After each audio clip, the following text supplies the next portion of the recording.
Hey SolidSmack readers, this is Erin McDermott. In this video, come with me to Germany. We're stopping in Berlin to visit Next Big Thing, which is an incubator focused on blockchain and IoT.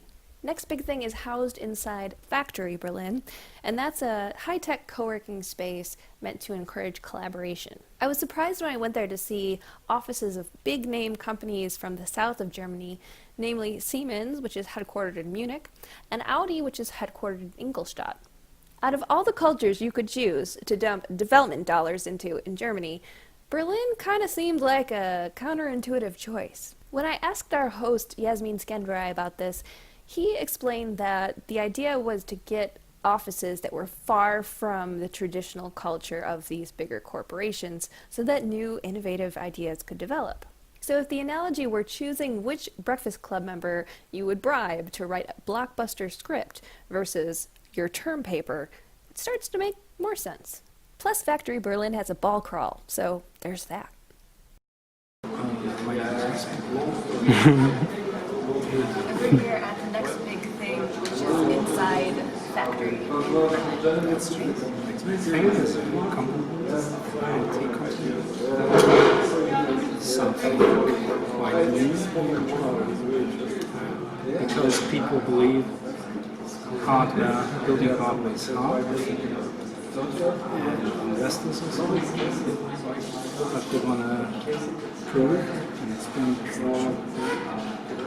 building hardware is not that hard. What?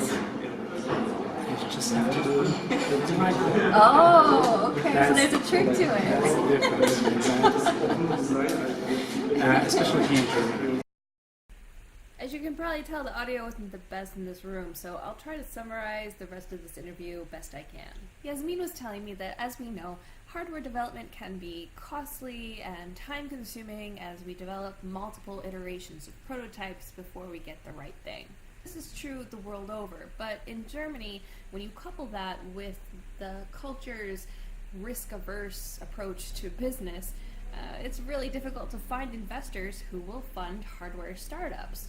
One of the goals of Next Big Thing is to prove that hardware startups don't need to be a gigantic risk. They plan to do this simply by seeing several hardware startups through to success. Next Big Thing focuses on startups that use IoT or blockchain or something called machine economy, which kind of, when it was explained, seemed a lot like Skynet. Here's Jasmin with more detail on machine economy.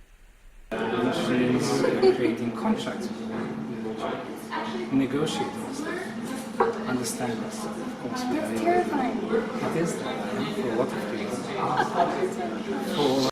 Machine economy is more than just machines talking to each other and creating contracts with each other, which is still pretty scary, but it's also giving machines bank accounts. And while I may be horrified at the prospective uses of this technology, Jasmin takes a different perspective.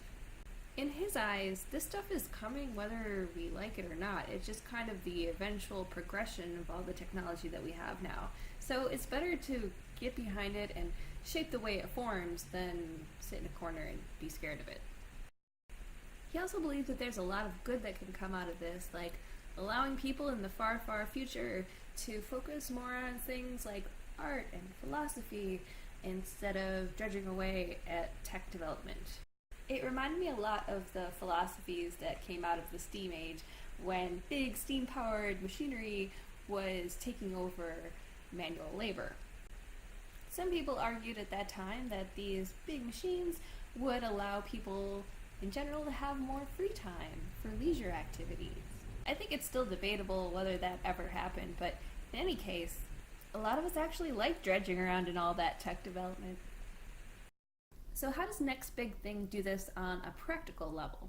Well, they look for about 5 to 7 new startups to take under their wing per year, and they vet them very heavily because they don't consider themselves an accelerator, but more of a co-founder.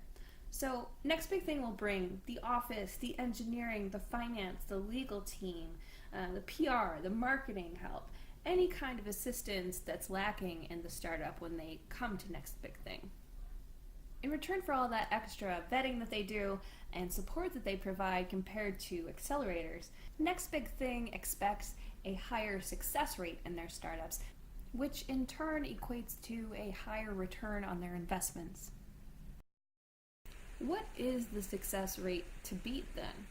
In the US, we throw around a lot of numbers about failure rates of startups. Usually you'll hear about 90% of startups fail after some amount of time.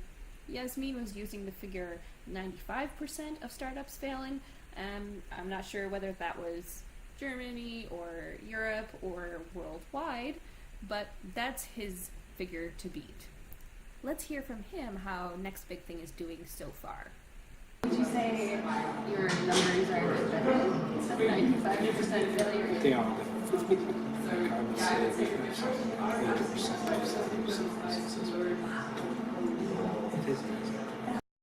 It's worth noting that as of filming, Next Big Thing was not quite yet 3 years old, so it's hard to evaluate the statistics of long-term longevity of their startups.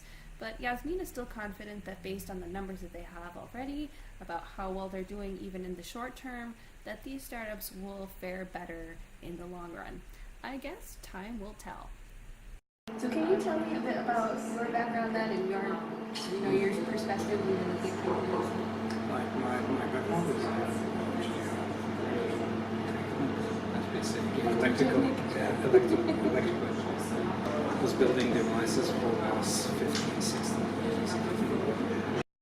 Jasmin put that electrical engineering degree to use in a lot of different industries, and his work background is very diverse, much more diverse than your typical German. It's probably worth noting that Jasmin is also not German. He started out in a telecom project, and that turned into hardware development. From there, he got roped into military hardware stuff, satellite hardware development, IoT, and then he bounced around to lots of other different companies developing hardware systems for them. He might not have realized at the time, but all of this diverse experience made him the perfect candidate for being CTO of an IoT incubator.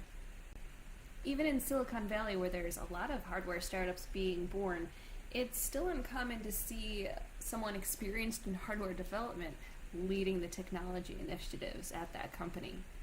So it was great to see that Next Big Thing had such a capable person at the helm. And now, on to the tour. Mostly we have engineers building stuff.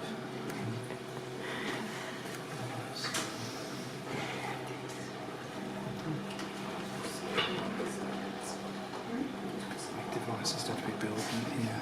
This is a gateway, as all of the devices are called gateways. As we see here is wireless and wired M-bus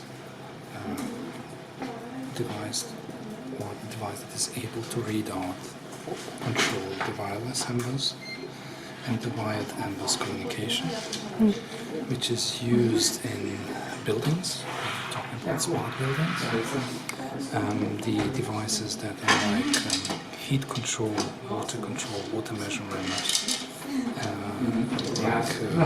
heat flow control, this kind of stuff are being controlled over M-bus. What we did here is we have remote measurement and readout of the devices. Are able to read, for example, heat cost allocators, water meters, and similar stuff, and send information to a cloud solution. Yeah, It all goes in the same place. It is embedded Linux module where we run embedded Linux in it. And basically that's it. So I actually have no idea. Maybe David can tell us what's happening. We're partnered with Code University, and one of their students is doing. Is this video? Is this video? Yeah. Oh, okay. Do you mind? That's fine. I just wondered. We're partnered with the Code University, which is next door, and their students all have practical projects. And one of the projects is indoor agriculture, vertical farming, so indoor farming. Yeah. And these are some components to go into this rig that they're building, which from what I understand, it's like a conveyor belt of plants. Every week at home you get a fresh plant, like a basil plant or something. Oh, And neat. they've got something working in there. But we help them with the electronics, 3D printing, debugging, software. Oh, I see. So they just basically handle the code side of it because they're, or Actually, they're quite flexible. Some Oh, yeah? of them are better at coding, front end or back end, then some that have done some hardware before, and others that just need facilities like this lab. Neat. So 3D printing, or to borrow something like the infrared camera or something like that. oh, nice. Can do Thank you. here is you can do some exercises, as you can see. Yeah. Is this for something you're going to sell in the future, or is this for fun? It is. Oh, okay. It is. So what we have basically here, you can generate tokens with, if you, for example, burn 500 calories, you generate one token. Yeah. A totem? Token. Token. Token. Yeah. Oh, like for Like commerce? Cryptocurrencies, yeah. Oh my Then we gosh. have a crypto wallet. Uh-huh. Then if you generate, I don't know, 2 or 3 tokens, they all land in your wallet. Oh my your gosh. crypto wallet. And then you take this crypto wallet. No, really? And we have also hacked this vending machine. We can maybe You should put beer in take a it. picture of the electronics. So what we have here is an old Coca-Cola protocol, which is a 9-bit protocol. 70s, or I think it's 1960s, 1970s. They believe 9-bit is something cool. And the interesting thing is, most of the vending machines do use the same bus, the same communication. And we have built here is a piece of hardware that is able to hack into every vending machine. And we can take full control of the vending machine. So we can control the motors, the display, the payment, to use them as like crypto vending machines. Yeah. So we have crypto tokens that you have generated, if you remember, by doing some sports. And then you buy some chocolates. That's how so it's Gotta keep it So even. you burn 500 calories, you buy chocolate, you eat 500 calories. This is not why we're doing this, because we believe in crypto economies, machine economies, if you remember. Mm-hmm. So it means for example, we have a project here where they're called bounty boards. Yeah. Bounty boards. Yeah. At the moment, it is snowboarding, and if you do some cool tricks, for example, and you have certain air time, and you do your 360s, whatever, and we can recognize this by certain algorithms that we have developed. Then you generate your own tokens, and those tokens can be used to buy stuff. Yeah. So we are generating this machine economy. We have some people from Cuba. India, we have a lot of people from India. As always, we have too many French. French, we have too many French. No, actually not that much, like 3 or 4 French guys. And South Africa and this other stuff. Jasmin let me know that one of the next big thing companies, Sensory, is going to be at ID Tech X Berlin that same week, and I was going to be attending too. So he suggested I check them out, and I did. So what's your name? Mario Grafe, hello. Hi. Sensory. Sensory. Let me just zoom in there. That is how you spell sensory without an O. So what do you guys make? So we are offering a universal sensor platform, a generic platform which makes it possible to make very fast prototyping in a very small scale, also for startups and small and medium enterprises. So you're taking the IoT part of an IoT product and making it kind of just... So you can go very fast to the market, also as a startup, where it's very hard to scale down the size of your product, especially if you want to make it wearable. So you have these sensors that are just really easy to integrate into other products, and what can they do? So we don't care about the sensors of our customers. The customer decides which sensor he wants to use, but we're offering just a platform as a platform model, which is able to to adapt additional functionalities, sensors, or maybe also wireless charging functionality, or all together on the top of the package. Yeah. And all you need is just to plug a battery, and then the system runs and works. Yeah, cool. Do you want to show a demo of like I can, of course. That was really interesting today. Demo is really interesting. So this is a live demo of the Sense. This is a platform module which is equipped with inertial sensors, which are already equipped in the base, module, and a wireless charging function.